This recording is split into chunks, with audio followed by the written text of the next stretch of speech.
அனைவருக்கும் இனிய மதிய வணக்கம். 20/12/2024 மதியம் 2 மணி நிலவர வானிலை அமைப்பு.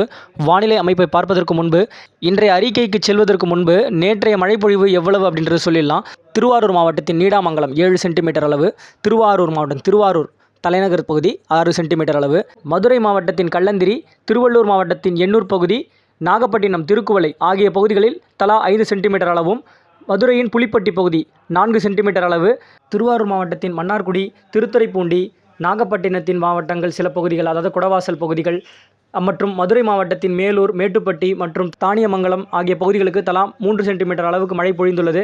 இப்படி 1 சென்டிமீட்டர் அளவுக்கு பார்த்திங்கன்னா உள் மாவட்டங்கள்லாம் ஆங்காங்கே, அதாவது மதுரை அது சுற்றியுள்ள பகுதிகள், திருவாரூர் மாவட்டத்தை சுற்றியுள்ள பகுதிகள், திருச்சியில் ஒரு இடங்கள், பெரம்பலூர் என இப்படி உள்ள காலையில் நம்ம அறிவித்துட்டோம் எந்தெந்த இடத்துல மழை பொழிவு அப்படின்றது. இது எதன் காரணமாக அப்படின்றது நம்ம ஏற்கனவே அறிவித்திருக்கோம்.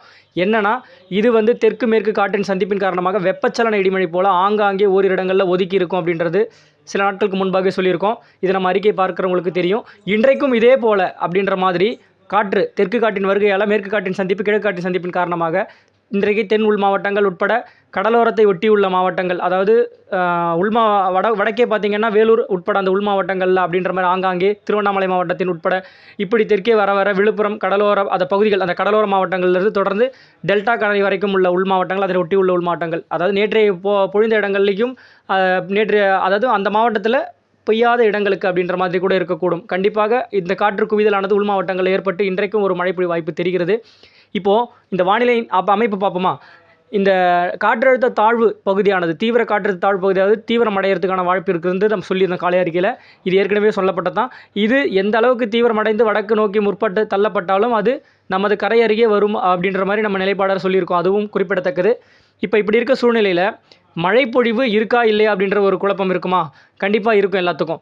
இப்போ இருக்கிற சூழ்நிலையிலே அது கரை ஏறி இருந்தால் நம்ம ஏற்கனவே சொல்லியிருக்கோம் நல்ல ஒரு மழைப்பொழிவு கொடுத்துருக்கோம். ஆனால் இது போக இது எவ்வளோ அளவுக்கு வடக்கு நோக்கி முற்பட்டு ஒரு யூட்டன் போட்டு வர்றதுக்குள்ளே, அதாவது யூட்டன் சொல்லும்போது நம்ம ஏற்கனவே சொல்லியிருக்கோம் வடக்கு நோக்கி முற்பட்டும் பொழுது தெற்கு நோக்கி அது உயரழுத்தங்கள் காரணமாக பிடியின் காரணமாக தள்ளப்படும் தெற்கு நோக்கி அப்படின்ற மாதிரி.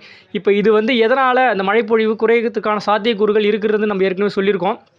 இது இந்த உயரழுத்தத்தின் பிடியிலிருந்து வரத்துக்குள்ளாவே சுமத்ரா அருகே 20-21 தேதிகளில் ஒரு நிகழ்வு உருவாகிறதுக்கான சூழ்நிலை இருக்கின்றது. இந்த ஏற்கனவே நம்ம அறிக்கையில் பதிவு பண்ணியிருக்கோம். அதை பார்க்காதவங்க அதை பார்க்கலாம் நீங்கள். அப்போது இந்த வெப்பநீராவி காற்று குவிதல் இப்போ இருக்கிற மாதிரி அது தெற்கு நோக்கி திரும்ப வரும்பொழுது அது கிடைக்கிறதுக்கான வாய்ப்பு சற்று குறைவாக இருக்கிறதால இப்போ இருக்கிற அந்த மழை தாக்கமானது அவ்வப்போது அந்த டைமில் வரும்பொழுது இருக்கிறதுக்கான ஒரு சாத்தியக்கூறுகள் குறைவாக தெரிகிறதுன்றது என்னுடைய ஒரு யூகத்தில் நான் சொல்கிறது.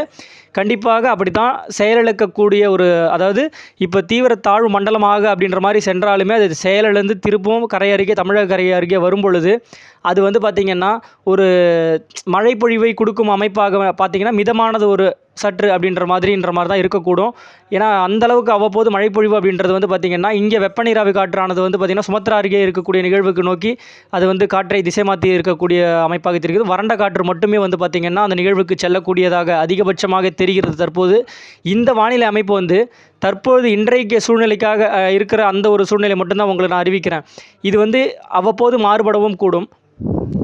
உடனே தமிழக கரை அருகே திரும்ப வருது அப்படின்றது இப்போ பார்த்திங்கன்னா ஒரு பேசு பொருளாக மறுபடியும் யூட்டன் போட்டு தமிழக கரை வருது அப்படி இப்படின்னு சொன்னாலும் நம்மளுடைய சேனலை நம்ம சொல்ல வர்றது என்னென்னா, மழைப்பொழிவு நம்ம எடுத்த உடனே நம்ம யாரையும் பயமுறுத்துறதுக்கோ இல்லை இது அப்படியே இல்லைன்னு அப்படின்னு சொல்லலை. இப்போ இருக்கிற சூழ்நிலைக்கு அது அந்தளவுக்கு மழைப்பொழிவு கொடுக்கும் அமைப்பாக தெரியலை.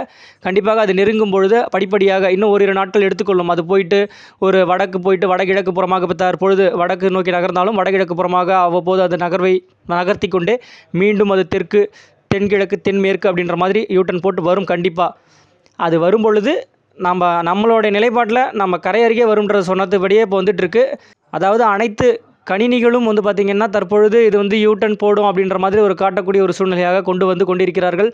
படிப்படியாக அது மீண்டும் ஒரு செய்திகள் ஊடகங்களில் பார்த்திங்கன்னா ஒரு பேசுபொருளாக இருந்தாலும் சுமத்ரா தீவிற்கு எந்த அளவுக்கு அந்த வெப்பநீராவி காற்று உள்ளே போகுது, இது எவ்வளோ அளவுக்கு எடுக்குது அப்படின்றத பொறுத்து மழைப்பொழிவு அமையும். அது வானிலையோடு இணைந்தே இருங்கள்.